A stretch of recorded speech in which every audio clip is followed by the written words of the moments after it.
సద్గురు జ్యోతిష్యాలయం నుండి 2026 మే నెల గోచార గ్రహస్థితుల ప్రకారంగా రాశి ఫలితాలు చెప్తున్నాం. ప్రతి ఒక్క వాళ్ళకి కూడా ఈ నెల నాకు ఎలా ఉంటుంది, ఆరోగ్యంగా బాగుంటానా, ఆర్థికంగా బాగుంటానా, ఉద్యోగంగా బాగుంటానా, భార్యాభర్తల మధ్య సఖ్యత ఎలా ఉంటుంది, కోర్టు వ్యవహారాలు ఎలా ఉంటాయి, ఇవన్నీ కూడా ఉంటుంది. అందరికీ ఎన్నో ఒక క్వశ్చన్స్తో మన యొక్క వీడియోని చూస్తున్నారు.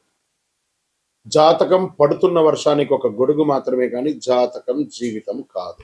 మీరు మిమ్మల్ని నమ్మండి, మీ యొక్క కులదేవాన్ని నమ్మండి, అన్ని చక్కగా జరుగుతుంది. మళ్ళీ మా ద్వారా జాతకం చాలా మంది చూడాలి, చూస్తున్నారు, తెలుసుకుంటున్నారు కదా. 21 వయసులోపు ఉన్న వాళ్ళు జాతకాలు చూడకండి. మీరు ఎదుగుతున్నటువంటి విద్యార్థులుగా ఉన్నారు. 60 సంవత్సరాల తర్వాత ఉన్నవాళ్ళు జాతకం చూడక్కర్లేదు. ఎందుకంటే మీరు అన్ని రకాలైనటువంటి మంచి చెడు జీవితం అన్ని చూసేసారు కాబట్టి మీరు దైవ సమానులు. జ్యోతిష్ శాస్త్రరీత్యా ద్వాదశ రాశుల్లో 12వ రాశి అయినటువంటి మీనరాశి మిత్రులారా, 2026 మే నెల మీకు శుభాశుభ ఫలితాలు ఎలా ఉన్నాయని చెప్తే, ఏళ్ళనాడు శని నడుస్తుంది, కానీ గురు భగవానుడు యోగంగా ఉన్నాడు. ఛాన్స్ చాలా చాలా అవకాశాలు ఉన్నాయి. మీరు ఎదురు చూస్తున్న విషయం ఒక్కసారిగా సాకారం అవుతుంది. మీరు తీసుకునే ఒక తప్పుడు నిర్ణయం అవకాశాన్ని పూర్తిగా నిలిపేసేస్తుంది. 2 రకాలుగా మీరే ఉన్నారు. గురుడు 3వ స్థానంలో, శని జన్మంలోను, రాహు 1లోను, కేతు 7లోను, కుజుడు 5వలోనూ ఉన్నారు. ఈ నెలలో మీ ధైర్యం, ఎఫర్ట్స్ మీ యొక్క దృష్టిని మార్చే అవకాశాలు బాగున్నాయి. ఉద్యోగంలో, కెరీర్లో కొత్త అవకాశాలు, ఐటీ వాళ్ళకి ప్రాజెక్ట్ చేంజెస్, ఆన్సైట్ చేంజెస్ కూడా వచ్చే అవకాశాలు చాలా ఉన్నాయి. ప్రభుత్వ ఉద్యోగంలో స్లో బట్ స్టడీ ప్రోగ్రెస్ ఉంటుంది. ఆల్రెడీ ప్రభుత్వ ఉద్యోగంలో ఉన్న వాళ్ళు కాస్త అసాంఘికమైనటువంటి కార్యక్రమాలకు పోకండి. దానివల్ల మీ ఉద్యోగమే మీరు లాస్ అయ్యే అవకాశాలు ఎక్కువ ఉన్నాయి. జాగ్రత్త. జాబ్ చేంజ్ విషయంలో తొందరగా నిర్ణయం తీసుకోకండి, కాస్త వెయిట్ చేయండి. మే 16 తర్వాత కెరియర్లో స్ట్రాంగ్ మూమెంట్స్ కనబడుతున్నాయి. ఇంకా వ్యాపారంలో కొత్త ఐడియాస్ వస్తాయి. గురు భగవానుడి యొక్క యోగంతో ప్రాఫిట్ స్లోగా ఉన్నా కూడా ఇంక్రీజ్ అవుతూ ఉంటుంది. మార్కెటింగ్ వల్ల గ్రోత్ అవుతుంది. సోషల్ మీడియాలో బాగా హైర్ చేసుకొని వ్యాపారం పెంచుకోండి. మీ క్రియేటివిటీ మీ యొక్క వ్యాపారాన్ని నెక్స్ట్ లెవెల్కి తీసుకొని వెళ్తుందని కూడా చెప్పచ్చు. ఇక షేర్ మార్కెట్లో కొంచెం మోడరేట్ గెయిన్స్ అని చెప్పచ్చు. రిస్క్ ఇన్వెస్ట్మెంట్స్ అంతా కూడా అవాయిడ్ చేయండి. లాంగ్ టర్మ్ ఇన్వెస్ట్మెంట్ చాలా సేఫ్ని ఇస్తుందని కూడా మీకు చెప్పచ్చు. తొందరపడి నిర్ణయాల వల్ల లాస్ అయ్యే అవకాశాలు మార్కెట్లో ఉన్నాయి. కాస్త 52 వీక్స్ అప్ అండ్ డౌన్స్ అన్ని చూసుకొని ఆ యొక్క కంపెనీ యొక్క స్టాండర్డ్ ఎలా ఉందో చూసుకొని ఇన్వెస్ట్ చేయండి. రియల్ ఎస్టేట్కి వచ్చేప్పటికి ప్రాపర్టీ డీల్స్ మిశ్రమంగా ఉందని కూడా చెప్పచ్చు. మీ యొక్క ఇంటిని ఏమన్నా రిపేర్ చేసుకోవడం, వాస్తు చేసుకోవడం, కొత్త ఇంటికి పర్మిషన్స్ అప్లై చేసుకోవడము ప్రభుత్వం నుంచి, అవన్నీ కూడా ప్రయత్నం చేసుకోండి. Land investments, open lands investment చాలా కలిసి వస్తుంది కూడా చెప్పచ్చు. ఇంకా విదేశీ అవకాశంలో ఉన్నటువంటి వారికి మంచి అవకాశాలు కనబడుతున్నాయి. మాస ద్వితీయంలో అబ్రాడ్ జాబ్స్, అబ్రాడ్ విద్య కూడా కలిసి వచ్చే అవకాశాలు ఉన్నాయి. ఒక అన్ఎక్స్పెక్టెడ్ కాల్ మిమ్మల్ని విదేశాలకు తీసుకెళ్తుంది. అద్భుతం. ఇంకా రాజకీయ నాయకులకి సమాజంలో మంచి రికగ్నిషన్ వస్తుంది.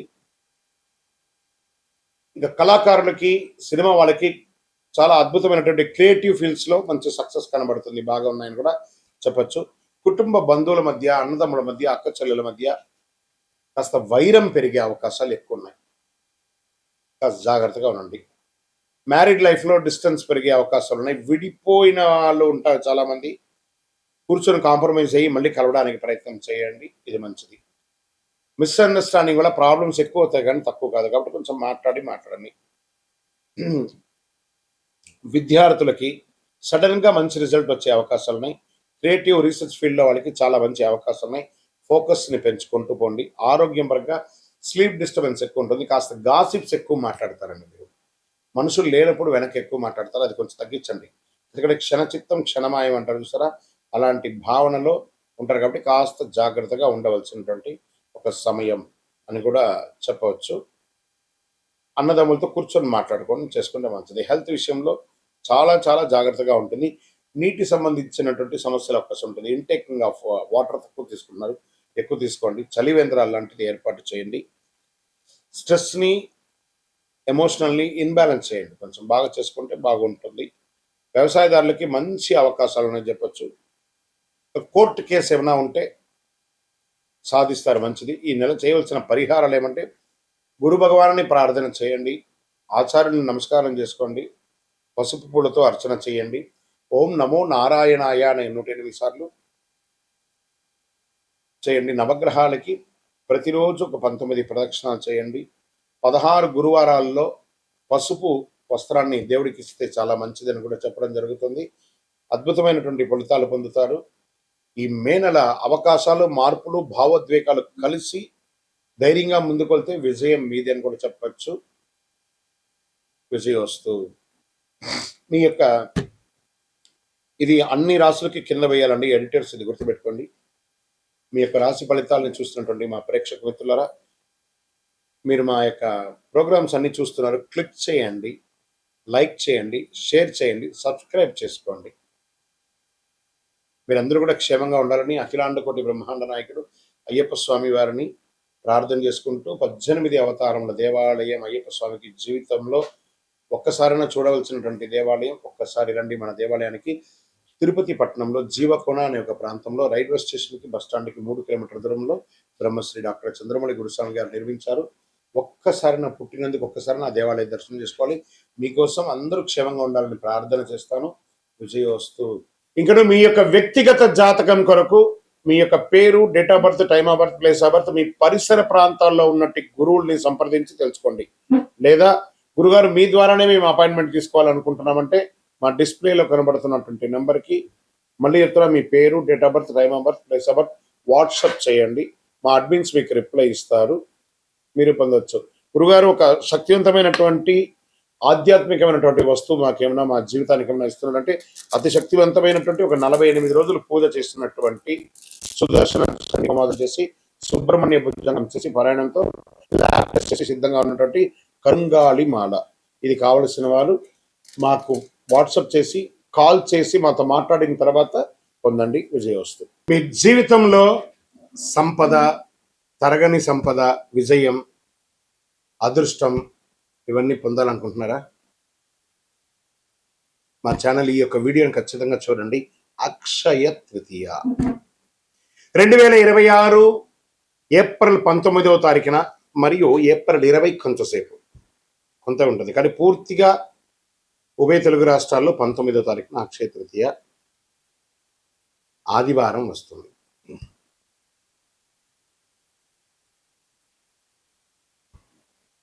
ఈరోజు చేసే పుణ్యాలు కానీ, దాన ధర్మాలు కానీ, కొనుగోలు కానీ అన్నీ ఎప్పటికీ తరగని కూడా చెప్తూ ఉంటారు. అక్షయ తృతీయ అంటే ఏంటి అసలు? అక్షయం అంటే ఎప్పటికీ తగ్గని, నశించని అని అర్థం. తృతీయ అంటే వైశాఖ మాసంలో శుక్లపక్షంలో 3వ రోజు అని కూడా చెప్పచ్చు. ఎన్నో ముహూర్తాలు జరుగుతూ ఉంటాయి. శ్రీ మహావిష్ణువు పరశురాముల వారి యొక్క అవతారం, దశావతారంలో పొందినటువంటి రోజు కూడా అక్షయ తృతీయ. మహాభారత రచన ప్రారంభమైంది, మహాభారతం ఈ యొక్క అక్షయ తృతీయ రోజే. భగీరథుడు గంగమ్మను భూమికి తీసుకొచ్చినటువంటి రోజు కూడా ఈ యొక్క అక్షయ తృతీయ.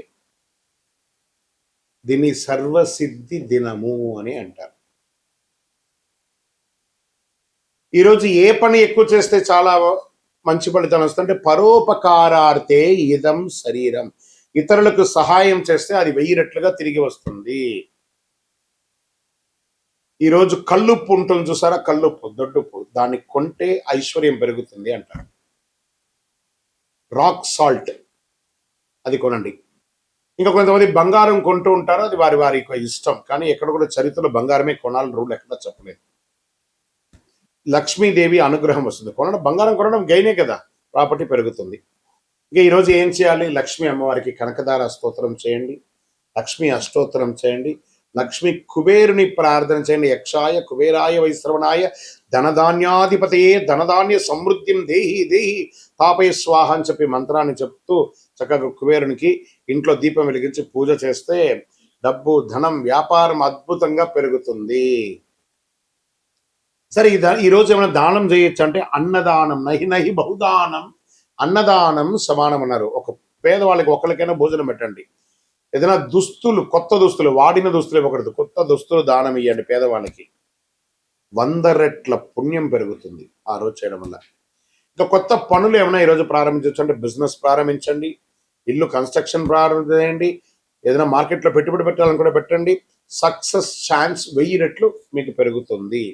సరే, ఎలా పూజ చేసుకుంటే బాగుంటుంది? యొక్క అక్షయ తృతీయ రోజు ఉదయం లేచి చక్కగా తైలాభ్యంగన స్నానం చేయడం, గడపంతా కూడా కడిగి చక్కగా బొట్లు పెట్టడం, ముగ్గులు పెట్టడం, మగవాళ్ళు స్త్రీ పురుషులు ఎవరైనా కూడా కలిసికట్టుగా ఈ పనులని కూడా ఆడవాళ్ళు ఒక పని మగవాళ్ళు ఒక పని చేసుకొని పెట్టడం, మంచి తీపి వంటలు తయారు చేసుకోవడం, దేవుడి ఇంట్లో చక్కగా పాత పూలన్నీ తీసి విగ్రహాలు ఉంటే కడిగేసి చక్కగా బొట్టు పెట్టేసుకోవడం, దీపం వెలిగించి పువ్వు పెట్టడం, మంచి ఎర్రని పుష్పాలు తెల్లని పుష్పాలన్నీ కూడా తీసుకొచ్చి ప్రార్థన చేయడం, శ్రీ మహాలక్ష్మీ నమః కుబేరాయ నమః అని చెప్పుకుంటూ ప్రార్థన చేయడం. చివరిగా కొద్దిగా నైవేద్యం బెల్లంతో కానీ దాంతో పాయసం ఒకటి చేసి అమ్మవారికి స్వామివారికి ఎక్కించేసి కొంతమందికి తెలిసిన వాళ్ళకి ఇవ్వండి. నైవేద్యం పెట్టడం అనేది చాలా ముఖ్యం. మరి ఈరోజు చేసేవన్నీ చెప్పుకున్నాం కదా, చేయకుండా ఏమైనా ఉన్నాయా? కోపం అసలే ఉండకూడదు. ఈరోజు ఒక్క రోజైనా ప్రయత్నం చేయండి. ఈరోజు నేను ఎవరిని కోపడను, గొడవలు అసలే ఉండకూడదు, అప్పులు తీసుకోవడం చేయకూడదు, ఎందుకంటే అదే కంటిన్యూ అవుతుంది. నెగిటివ్ ఆలోచన లేకుండా చూసుకోవాలి. ఈరోజు చేసిన ప్రతి విషయం మల్టిపుల్గా వస్తుంది కాబట్టి అలా చేయాలి. ఇంకా ఈరోజు మీరు ఏది మొదలు పెడితే అది జీవితంలో ఎప్పటికీ కొనసాగుతుంది. అందుకే అక్షయం అన్నారు దీనికి. మంచి ఆలోచనలు, మంచి పని, మంచి నిర్ణయం తీసుకోండి. ఈ అక్షయ తృతీయ మీ జీవితంలో సంపద, శాంతి, విజయం, కోరుకున్న వాళ్ళకి కోరుకున్నంత ఇచ్చే కొంగు బంగారం ఆ అమ్మవారి అనుగ్రహం ఉండగా మీకేం కావాలి? విజయోస్తు. అక్షయ తృతీయ శుభాకాంక్షలు. మా ఛానల్ ప్రేక్షక మిత్రులారా, అన్ని నచ్చుతున్నాయి, మీరు కొంచెం సబ్స్క్రైబ్ చేస్తే బాగుంటుంది. అంతే. విజయోస్తు. గురుగారు, అక్షయ తృతీయ రోజు బంగారం ఖచ్చితంగా కొనాలా? చాలా మాధ్యమాల ద్వారా చూస్తున్నాం కదా, దీని యొక్క వివరణ ఏమంటే బంగారం కొనడం తప్పు కాదు, కానీ బంగారం కొంటేనే అక్షయ తృతీయ అంటే తప్పు. జీవితంలో ఆస్తులు పెరగడానికి ఒక సూచిక. అప్పుడు ఉన్న వాళ్ళు కొంటారు. కొంతమంది ఆ బంగారం కొనాలంటే ఈరోజు అందరి కొద్దిగానే ఉంది. మరి వాళ్ళ బంగారం కొనకపోతే వాళ్ళ జీవితాలు బాగుపడవా? అలా కాదట. బంగారం లాంటి మనిషిని కొనండి, బంగారం లాంటి మనిషిలాగా ఉండండి. అందుకే ఏం చెప్పారు? అన్నిటికీ ఐశ్వర్యమైనటువంటి కల్లుప్పుని బంగారంగా కూడా భావిస్తారు. కాబట్టి కల్లుప్పు కనీసం ఒక కిలో బావైనా ఇంటికి కొనండి. అదే బంగారం.